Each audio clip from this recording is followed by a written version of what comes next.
Hello friends, இன்றைக்கி அன்னதானத்தோட சிறப்புகளை பற்றி தான் நான் உங்களுக்கு சொல்ல போகிறேன். அன்னதானத்தோட சிறப்பை பற்றி 3 ரிலீஜியன்ஸ்லையுமே சொல்லியிருக்காங்க. அது என்னன்னு பார்ப்போமா? வள்ளலார் என்ன சொல்லியிருக்காருன்னா, ஜீவ காருண்யமே மோட்ச வேட்டின் திறவுகோல் அப்படின்னு சொல்லியிருக்காரு. அதுக்கு என்ன அர்த்தம்னா, நமது உலகத்தில் இருக்க எல்லா ஜீவராசிகளுக்குமே உதவி செய்யணும் அப்படிங்கிறது அர்த்தம். ஸோ அதே மாதிரி நம்மளும் உதவி செய்யணும். நெக்ஸ்ட்டு ஜீசஸ் என்ன சொல்லியிருக்காருன்னா, நீ மற்றவருக்கு செய்யும் உதவி எனக்கே செய்வதாகும். இதுக்கு என்ன அர்த்தம்னா, நம்ம மற்றவங்களுக்கு செய்கிற உதவி அந்த கடவுளுக்கே செய்வதாகும் அப்படின்னு சொல்லியிருக்காரு. ஓகே, நெக்ஸ்ட்டு முஸ்லீம்ஸில் என்ன சொல்லியிருக்காங்கன்னா, நீ மற்றவருக்கு செய்யும் உதவி அந்த கடவுளுக்கு கடன் கொடுப்பதாகும்.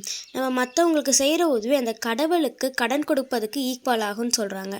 ஸோ அதே மாதிரி நம்ம மற்றவங்களுக்கு செய்கிற உதவி அதை பின்னாடி 1000 மடங்கு நம்மளுக்கு திருப்பி வரும் அப்படின்னு சொல்கிறாங்க. ஸோ அதே மாதிரி நம்மளும் எல்லாருக்கும் உதவி செய்யணும். ஓகே ஃப்ரெண்ட்ஸ், தேங்க்ஸ் ஃபார் வாட்சிங். இந்த வீடியோ பிடிச்சிருந்துச்சின்னா லைக் பண்ணுங்கள், சப்ஸ்கிரைப் பண்ணுங்கள், மறக்காமல் பக்கத்தில் இருக்க பெல் ஐக்கானை கிளிக் பண்ணுங்கள். அப்போ தான் நான் போடுற வீடியோஸில் உங்களுக்கு வரும். பாய் பாய்.